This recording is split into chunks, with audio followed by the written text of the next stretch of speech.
And thanks, man. Got a lot to talk.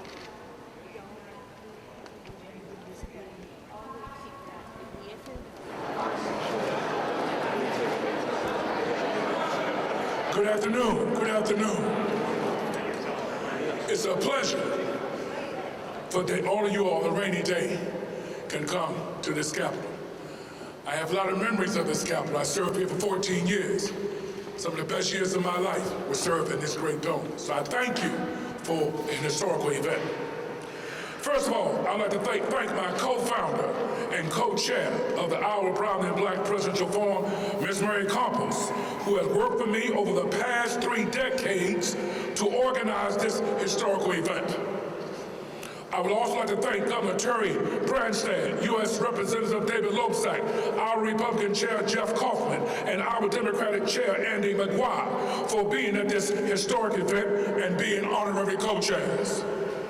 This past June, over 30 years ago, I founded an organization called Urban Dreams. This organization is sponsoring this great event.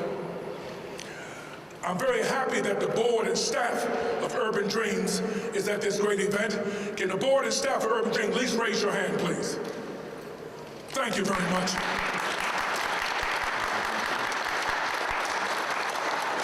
Many years ago, we've had many people who supported us, MediaCom, and today we have Steve Purcell, Group Vice President for MediaCom, is here. Steve, can you raise your hand? Thank you, Steve, for supporting us. We have Eric Iden from Wells Fargo, Community Vice President. Eric is sponsoring us for these upcoming 2 forums. Eric, can you raise your hand, please? Now I'd like to introduce my co-founder and co-chair, Mary E. Campos.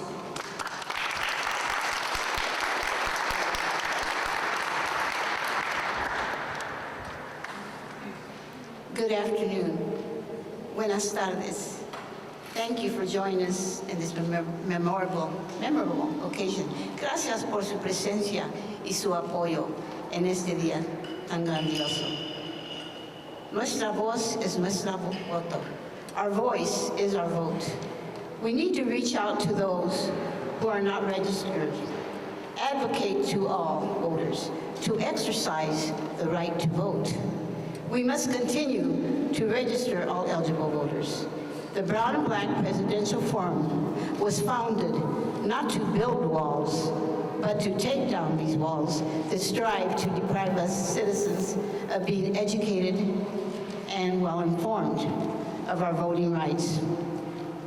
We welcome the opportunity to educate and inform the voters by the participation in the forum of both political parties and their candidates to answer questions from the prospective voters. In closing, I would like to leave with you 3 quotes, one from Abraham Lincoln, one from Cesar Chavez, and one from President Kennedy. Abraham Lincoln quote, "It often requires more courage to dare to do right than to fear to do wrong." President Kennedy, "The energy, the faith, the devotion which we bring to this endeavor will light our country and all who serve it. And the glow from that fire can truly light the world." And for my beloved, Cesar Chavez, "Si se puede, it can be done." Thank you.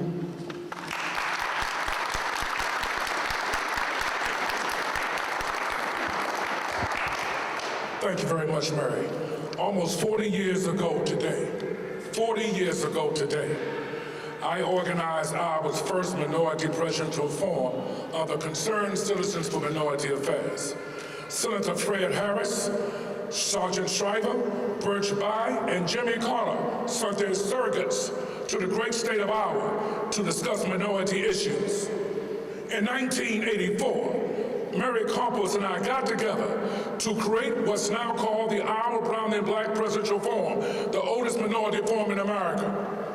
We were proud that John Glenn, Gary Hart, Alan Cranston, George McGovern participated in the first forum. Vice President Walter Mondale came and met personally with me and Mary later. The 1984 forum was the first forum in America that C-SPAN called Road to the White House. I'm excited about the 2016 Iowa Brown and Black Forum. This reminds me of the great Niagara movement at the early 1900s in New York, which was the forerunner of the NAACP. Like small cities like Niagara, this forum will have a significant effect on the political process of minorities across this nation for years to come. As a former legislator, I became aware of many political history here in the great state of Iowa. 1868, our Supreme Court rules that segregated schools are illegal. 1873, our Supreme Court rules that African Americans are entitled to equal treatment in public accommodations. 1875, our Supreme Court rules that schools cannot deny admittance to African Americans.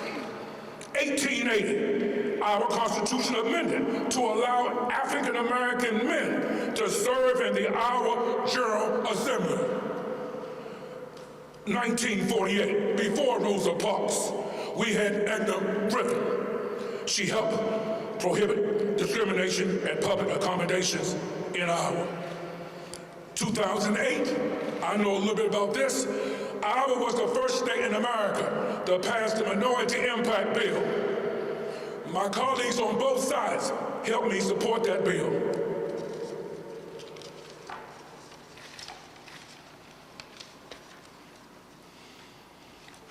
That bill would allow policymakers to assess the racial impact of proposed changes in sentencing, parole, and policies today. We have traveled the country talking about the great state of Iowa. Mary, can you come up here? We're going to talk about the agenda and the 5 things that the candidates will be talking about. I'll let you lead it off, Mary. We're right here. The one thing that is very near and dear to my heart is education, because without that, we cannot survive as a people, as a nation, and the future for our young men and women is education. And the state of Iowa has always been a state of which I have been very proud of because of our educational growth and its manifestations. Immigration. Our country is built on immigration. Economic opportunities. Today, we can have businesses, all kinds of businesses for everyone.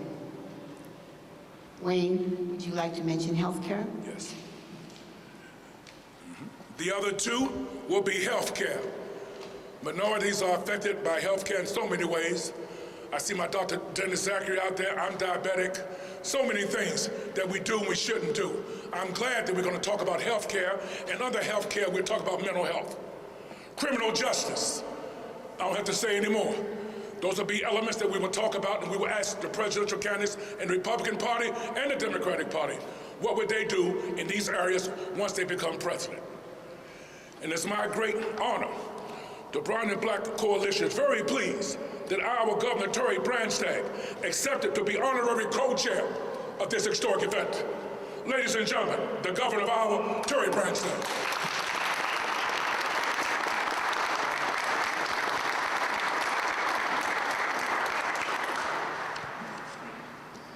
Well, thank you very much, and good afternoon. Welcome to our beautiful Capitol building. It's quite an honor to be here with the founders of the Black and Brown Caucus, with Wayne Ford and Mary Campos. As you've already heard, we've already made history because this is the first presidential event of this kind in the United States that was founded and started here in Iowa. And I'm very proud, very pleased to join with them and to join with the party leaders and with Congressman Loebsack to promote and encourage participation.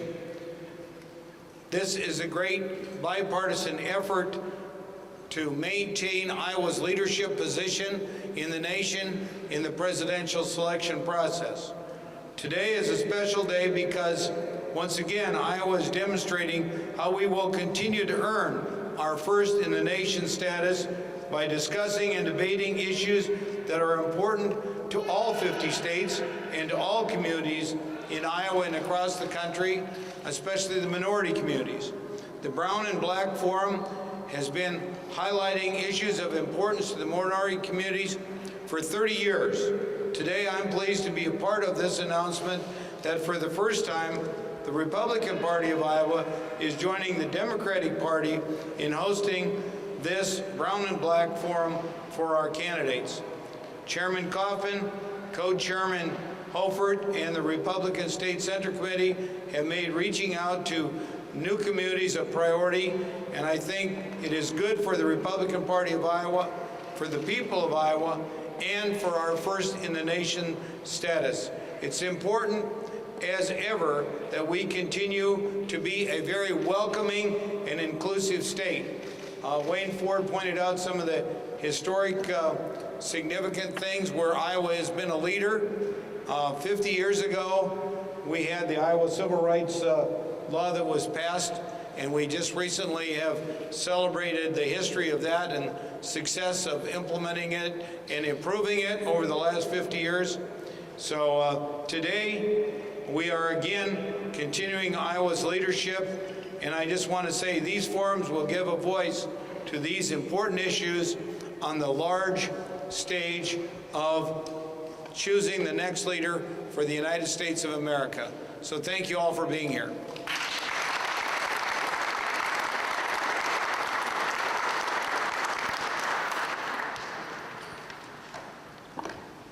The Brown and Black Coalition is pleased that Iowa's Representative David Loebsack accepted to be honorary co-chair.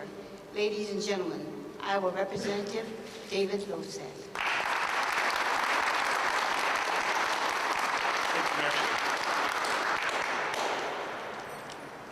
Well, I want to thank Wayne and Mary for all of your hard work in putting together what should be a great opportunities for both parties to talk about the issues, the 5 sets of issues that were just mentioned here. And I do want to thank Wayne personally for all of his great work on equality issues and issues surrounding civil rights, all the years that he's been doing that. And I just have one thing to say to Mary, that tu vos es mi vos.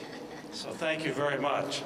I've always looked forward to hearing what Mary's had to say, and she's been a leader on so many issues herself as well. The event wouldn't have been possible without the great work of these two folks. I want to thank the governor, of course, the chairs of both the Democratic and the Republican parties for being here to announce what truly is, the governor said, a bipartisan forum and bipartisan effort. Something, as you all know, is desperately lacking in America today at the federal level and even many times at the state level as well. So this is going to be really pretty fantastic. Since beginning in 1984, as was mentioned, the Brown and Black Forum has a long and proud history of bringing the leading presidential candidates together to discuss issues that are important to the Latino and African American communities. Sponsored by Urban Dreams nonpartisan project vote, the Brown and Black Forum, as was mentioned, is the oldest continuous minority forum for presidential candidates in America and one of the longest running presidential forums in the nation. I think it's an event that all Iowans can take pride in, because throughout our state's great history, we've been on the forefront of fighting for greater civil rights. We have long strived for equality, whether it was based on race, gender, or sexual orientation. That is why I'm honored to join those up here today with me as an honorary co-chair of these forums and to continue that proud tradition. And again, thanks to Wayne and Mary and all the folks who've been a part of this for so long and will continue to be this year and long into the future. Thank you all. Appreciate it.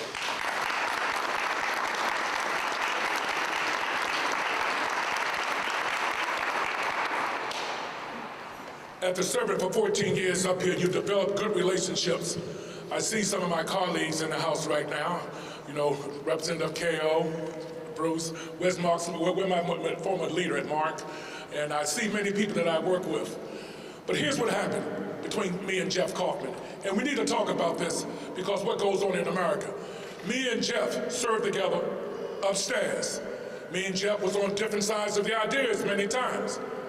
But when Jeff went away from here and I went away, When I thought about this, because I built a relationship up, we do work together. Black and brown, Republicans and Democrats, we do work together. So when I called on Jeff, I said, Jeff, you know what? Me and you have a relationship. I respect you, you respect me. Let's see if we can get involved. Jeff liked the idea. He told me how the state of Iowa Democrats are changing, and I was very happy that he helped Spirit helped me direct the situation of working with the Republicans. So I'm very happy and proud, and I'm very happy to introduce the Iowa chairman of the Republican Party, Jeff Kaufman.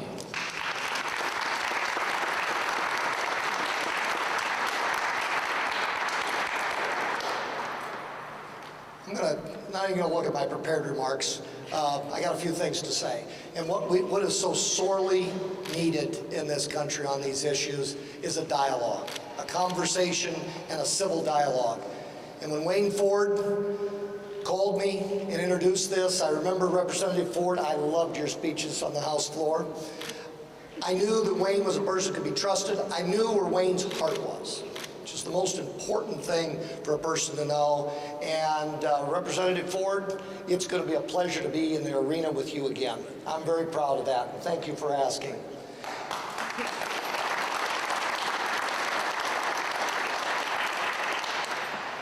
The governor is right. Our First in the Nation status is not a Republican idea or a Democratic idea. Dr. McGuire and I sink or swim together on that particular issue. And for us to be able to place this Brown and Black Forum now right in the forefront of our First in the Nation status, in order to place these particular issues right in the forefront on our way to choosing the next president of the United States and the nominees for both political parties, this will place these issues in the forefront, and this will help this particular state to be exactly where it needs to be, and that is leading the pack in this country. And I can't think of a more distinguished group, sincerely, all of you, to walk arm in arm with all of us, give our candidates a chance to discuss, to talk, to have a civil dialogue. That's what this is all about today. I am very, very proud to be a part of all this, and I know we're going to make Iowans proud to be a part of this as well. And in terms of the Iowa the Iowa Forum, the Republican Party will be held at the evening of December 3rd in Cheslow Auditorium at Drake University. And we'll be, all the details will be worked out later, and I'll be having more dialogue with Wayne and Mary about all of the issues in our committee. Also, a special thanks to Isaiah McGee and Cheryl Wezenan, who have taken the lead in this. And with no further ado, I'd like to introduce my counterpart. I thoroughly enjoyed working with Andy McGuire. We may be on opposite sides on a lot of things. When it comes to Iowa and First of the Nation, there is no space between us. We walk arm in arm. We want to make this state proud, and I'm very, very proud to call her a colleague. Dr. McGuire.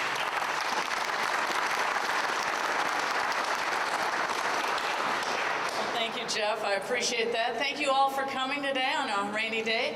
Thank you, Governor and Representative Loebsack, and of course, Mary and Wayne. You're icons, I guess is what I'd say. And so I just want to start off by thanking our wonderful co-chairs of the Iowa Brown-Black Presidential Forum. You know, this is not easy. It hasn't been easy since 1984, and I just want to thank you for all the work you've done and all the work you will continue to do. You know, for more than 30 years now, under Mary and Wayne's leadership, the Brown and Black Forum has served a critical role on the national stage, allowing presidential candidates to engage in an important, meaningful discussion on issues facing minority communities. You know, as Democrats, we are proud that our party has been on the forefront, confronting issues important to minority communities, such as expanding economic opportunities, ensuring all our children have access to education, making sure health care is affordable, and protecting the civil rights of every American. And our country has made significant progress, but by recent events, we all know we have a lot of work left to do. So the issues facing minority communities will be front and center in the 2016 election, both nationally and here in Iowa. And the Brown-Black Forum provides a tremendous venue for our presidential candidates to talk about the vision for a more inclusive and just nation. The Iowa Democratic Party is so pleased to be hosting the Brown-Black Forum on January 11th. This is right here in Des Moines. All our Democratic presidential candidates will be invited to take part in the forum. We look forward to a vibrant and impactful discussion. Thank you, and I'll turn it back to Wayne.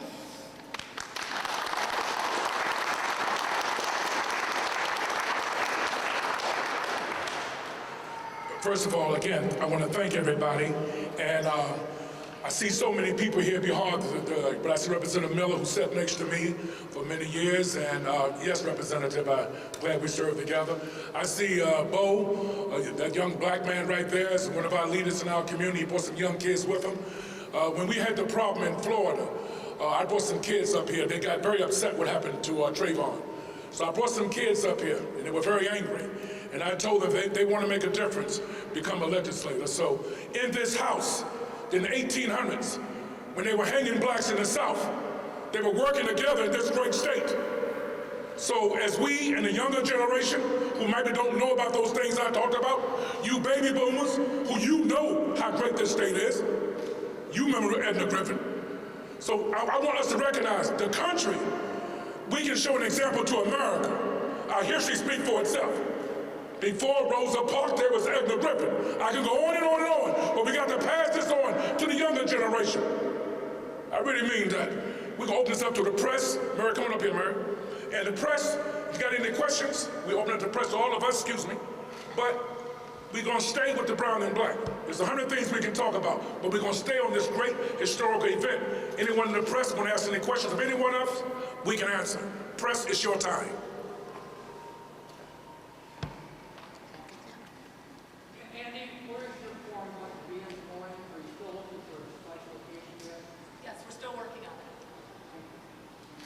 What type of format are you looking at, and any idea on any candidates who must be most likely to come?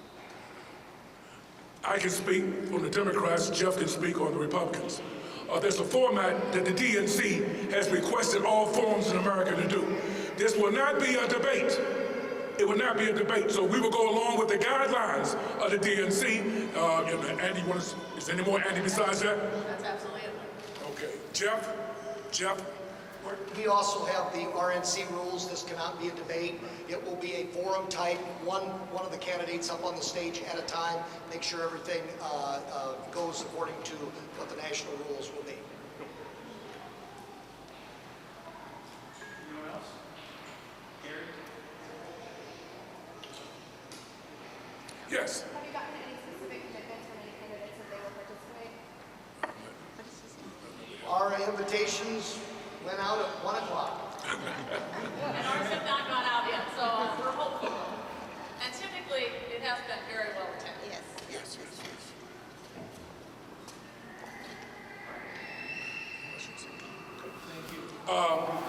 So what we're going to do now, you okay, Mary? Okay. So before you leave, all of us, this is very historic. So one day I want you to bring your grandchildren because they're going to see this picture. We all, every one of us, going to walk back toward the steps. We have a professional photographer, Mark David, who used to be a legislator here. We're going to take a picture and let the world know Republicans and Democrats, blacks and browns work together. I'm asking everyone here to come to the steps, and Mark will tell us what to do. Thank you very much.